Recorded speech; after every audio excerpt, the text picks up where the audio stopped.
As you all know के Sukkur IB university ने जो है एमफिल की यानी मास्टर्स की जो एडमिशन्स हैं वो ओपन कर दी हैं और वो स्टार्ट कर दी हैं। सो लास्ट डेट वगैरह सारी चीज़ें आप लोगों को इस पोस्टर्स में ऑफ कोर्स माशाल्लाह अगर आप मास्टर्स के लिए अप्लाई करना चाह रहे हैं तो पोस्टर में सारी चीज़ें लिखी हुई हैं, बेनिफिट्स वगैरह सारी चीज़ें लिखी हुई हैं, लास्ट डेट भी, टेस्ट डेट भी, एंड उसके बाद ऑफ कोर्स क्लासेस जनवरी में है, ये भी सारा लिखा हुआ है, वो पढ़ लीजिएगा। ये वीडियो बनाने का पर्पज़ ये है कि ऑफ कोर्स ज़्यादातर जो लोग हैं वो अनअवेयर हैं टेस्ट से, टेस्ट के पैटर्न से, सारी चीज़ों से। Well, so I have that sample paper and also this is uploaded on Facebook, sorry, their website. ठीक, तो वेबसाइट में अपलोडेड भी है और सारी चीज़ें, बट ये है कि फिर भी कुछ लोग जो हैं वो जुबानी सुनना चाह रहे होते हैं। सो नाउ लिसन, सबसे पहली बात तो यह है कि देखिए यहाँ पे जैसे कि एमएस मैनेजमेंट है ना, कोर्स के बाद मार्केटिंग, फाइनेंस, एचआरएम है, या कंप्यूटर साइंस है, मैथमेटिक्स है, एजुकेशन है, एमफिल है, इलेक्ट्रिकल इंजीनियरिंग है, एमई, ठीक है, मास्टर ऑफ इलेक्ट्रिकल इंजीनियरिंग जैसे, उसके बाद इलेक्ट्रॉनिक्स एंड कम्युनिकेशन में भी है। ये सारों का पेपर जो है वो एक बना हुआ है और ये 3 पोर्शंस पे डिवाइडेड है। सबसे पहला पोर्शन जो है that is verbal portion. Verbal portion में ऑफ कोर्स आप लोगों की इंग्लिश लाइक दैट सिनोनिम, एंटोनियम्स हैं, उसके बाद यूजर प्रीपोजिशंस हैं, एरर डिटेक्शंस हैं, उसके बाद जो है आपके यहाँ सेंटेंस करेक्शन है, और उसके बाद रीडिंग कॉम्प्रिहेंशन है। वेल, ये 4 मतलब 6 पोर्शंस हैं जिसकी इसका वेटेज जो है 35% है, यानी 100 एमसीक्यूज होते हैं ना, तो उनमें से 35 क्वेश्चन जो हैं वो वर्बल के हैं, यानी इंग्लिश पोर्शन के हैं।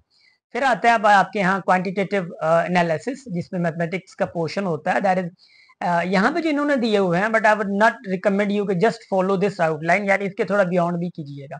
जैसे कि यहाँ पे मैं कहता हूँ मोटी मोटी चीजें कि एवरेज है, रेशियो प्रोपोर्शन है, परसेंटेज, प्रोबेबिलिटी, परम्यूटेशन है, एंड उसके बाद एल्जेब्रा, इनइक्वालिटीज, एंड उसके बाद इक्वेशंस, ये पोर्शन इनका दिया हुआ है। बट माइट बी पॉसिबल कि वहाँ पे, यहाँ पे जैसे कि एवरेजेस नहीं दिया गया, यहाँ पे जैसे कि यानी एवरेज सॉरी दिया गया, बट एज प्रॉब्लम नहीं दिया गया, फंक्शंस नहीं दिए गए। तो ये सारी चीजें of course you all have to make sure के माइंड में रखना है कि तैयारी अच्छी तरीके से होनी चाहिए। और ज्योमेट्री भी जैसे ही है, यहाँ पे ज्योमेट्री इन्होंने मेंशन नहीं करी है, ठीक है ना, ज्योमेट्री का भी आप लोगों ने देख लेना है। उसके अलावा जो एनालिटिकल एनालिसिस है, यानी वो 35 मैथमेटिक का है, यानी वर्बल, एंड ऑफ कोर्स के बाद क्वांटिटेटिव का 35 70 हो गया। अब बचा है 30%, तो 30% जो है आप लोगों का दैट इज एनालिटिकल एनालिसिस, यानी जिसको हम लोग आईक्यू कहते हैं। लॉजिकल एनालिसिस भी है आपके यहाँ और एनालिटिकल रीजनिंग भी है, ठीक है ना। तो ये 2 पोर्शंस हैं, उसके 30 मार्क्स के हैं। तो आप समझ सकते हैं कि तीनों का वेटेज अराउंड इक्वली है। तो be prepared for this. And उसके बाद ये जो सैंपल पेपर है उसके मैं स्क्रीनशॉट्स या पिक्चर्स जो हैं आपको मैं ऑफ कोर्स यानी इस पे वीडियो पे या लास्ट में दिखा देता हूँ, ये आप लोग देखते भी जाएं।